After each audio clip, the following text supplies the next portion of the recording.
Good morning students. आज हमारा topic है पोटेंशियोमीटर। पिछला जो टॉपिक था मीटर ब्रिज या फिर स्लाइड वायर ब्रिज वो क्लियर हो गया होगा।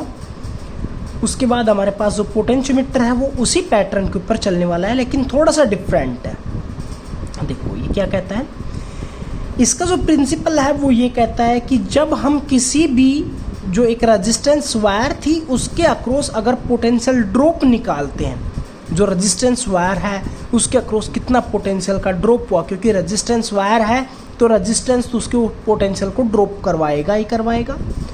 और जो ड्रॉप होगा उसकी वैल्यू निकालने के लिए हम इसका यूज़ करते हैं कि उस वायर के अक्रॉस कितना ड्रॉप हुआ।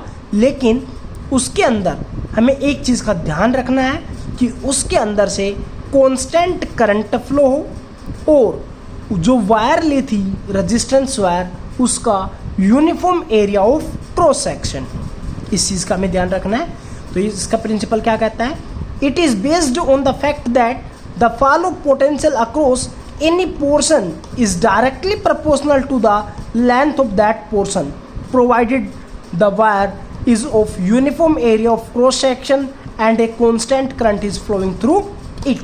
यानी कि जो पोटेंशियल ड्रॉप होगा वो डायरेक्टली प्रोपोर्शनल होगा जो आपने लेंथ ली है। ये पोटेंशियोमीटर का डायग्राम है, ऊपर इसकी कंस्ट्रक्शन दी हुई है, ठीक है।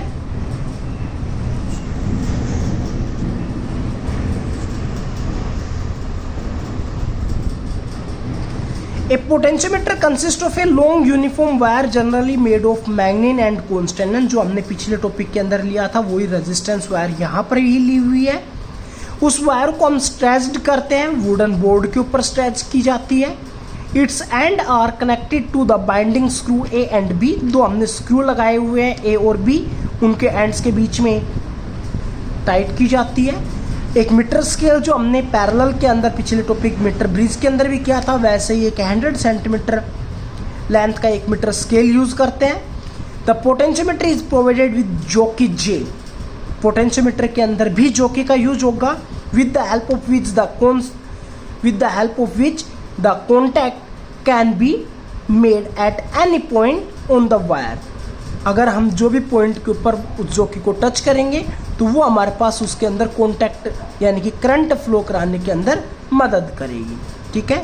A battery E is connected across A and B sends the current through the wire which is kept constant by using a rheostat. हमने एक रियोस्टैट यूज किया है। रियोस्टैट क्या करेगा, उसके अंदर से कॉन्स्टेंट करंट फ्लो कराने के अंदर हमारी मदद करेगा, ठीक है। ये सर्किट डायग्राम है।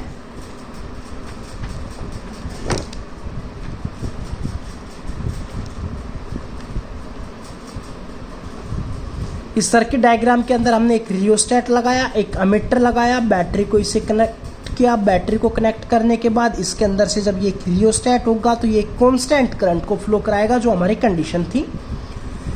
बैटरी का जो दूसरा टर्मिनल है वो इधर जो हमने स्क्रू वुडन बोर्ड के ऊपर लिया है उसके साथ कनेक्टेड किया है। अब जो यहाँ से एक पॉइंट से ये जो इधर एक लाइन जा रही है ये एक वायर के रूप में होगी, ये एक कॉपर स्ट्रिप्स होती है, ठीक है।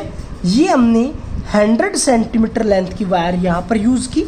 इसके बाद यहाँ से यहाँ तक फिर दोबारा से 100 सेंटीमीटर की लेंथ यूज़ की, यहाँ से फिर दोबारा से 100 यानी कि 100 सेंटीमीटर लेंथ की वायर्स को हमने कॉपर स्ट्रिप्स के साथ जोड़ा हुआ है।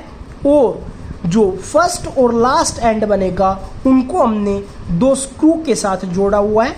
और इस वायर के पैरेलल में हमने एक मीटर स्केल रखा हुआ है जो कि फिक्स्ड है, ठीक है। जो बी पॉइंट है उसको एक की के द्वारा रियोस्टैट से कनेक्ट कर दिया जाता है जो कि हमारे पास कांस्टेंट करंट फ्लो कराने का काम करेगा। जो यहाँ से करंट फ्लो हो रहा है वो ए के ऊपर आएगा। ए के ऊपर आने के बाद करंट फ्लो होने के 2 पाथ डिवाइडेड हो गए हैं, जो कि एक वोल्ट मीटर के अंदर से करंट ऐसे पास करवा देगा डायरेक्ट, फिर आगे चला जाएगा, और दूसरा इधर से जा रहा होगा इस वायर के द्वारा, ठीक है। तो शायद डायग्राम क्लियर हो गया होगा। तो यहाँ पर हमने एक वोल्ट मीटर यूज़ किया हुआ है वोल्ट मीटर के दूसरे एंड, एक एंड को ए के साथ जोड़ दिया, दूसरे एंड को जॉकी के साथ जोड़ा हुआ है। ठीक है, जहां कहीं पर भी हम जॉकी को टच करेंगे, जैसे कि हमने इस पॉइंट के ऊपर टच किया, इस पॉइंट को अगर मान लीजिए मैं सी नाम दे देता हूं,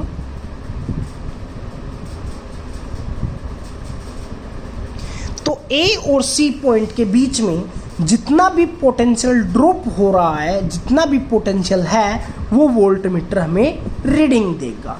ठीक है, तो अभी हमने किया है, उसके अंदर कुछ स्पेसिफिक कंडीशंस और लगा दिए हैं। Suppose A and rho is the area of cross section and resistivity of the material. जो हमने मटेरियल कांस्टेंट और जो मैग्नीन लिया है, वायर रेजिस्टेंस वायर ली है, उसका ए तो एरिया ऑफ क्रॉस सेक्शन है और रो उसकी रेजिस्टिविटी है। Let V be the potential difference across the portion of wire of length L. जो हमने एसी वायर ली थी ए से सी तक, जो ये वायर हो गई लगभग 200 प्लस, तो इस वायर को हमने एल से डिनोट किया है यहां पर। ठीक है, whose resistance is R according to Ohm's law. Ohm's law का यूज किया है और उसका रेजिस्टेंस हमने आर लिया है। ओम्स लॉ के according potential difference that is V that is equals to I into R होता है। लेकिन जब हमारे पास एरिया और रेजिस्टिविटी गिवन है और लेंथ भी गिवन है, तो हम आर की जगह पर रो एल बाई ए का यूज कर सकते हैं, जो कि हमने पिछले वाले चैप्टर के अंदर पढ़ा था। तो V that is equals to I into R की जगह पर यूज किया हुआ है रो एल बाई ए। लेकिन रेजिस्टिविटी जो मटेरियल की है वो चेंज नहीं हो सकती, कांस्टेंट है। ठीक है, लेंथ भी जितनी हम ले रहे हैं वो एक कांस्टेंट है, जहां पर हमने जॉकी को टच किया है कांस्टेंट हो गई। एरिया ऑफ क्रॉस सेक्शन ये हमने पहले बता दिया, हमें कांस्टेंट लेना है। ठीक है, तो यहां से जो करंट फ्लो होगा वो कांस्टेंट होगा, लेकिन जो लेंथ लेंगे, जितनी हम लेंथ लेंगे उसके अक्रॉस ही हमारे पास पोटेंशियल इंक्रीज और डिक्रीज होता हुआ चला जाएगा। तो V is directly proportional to L हो जाएगा। डायरेक्टली प्रोपोर्शनल को हटाने के लिए हमने यहाँ पर किसका यूज किया है, K का यूज किया है। K किसके बराबर हो जाएगा, K that is equals to I rho by A के बराबर लिया हुआ है। ठीक है, K को हम इस वाले इक्वेशन के अकॉर्डिंग V बाई एल भी लिख सकते हैं और K को पोटेंशियल ग्रेडियंट के नाम से भी जाना जाता है। Thank you.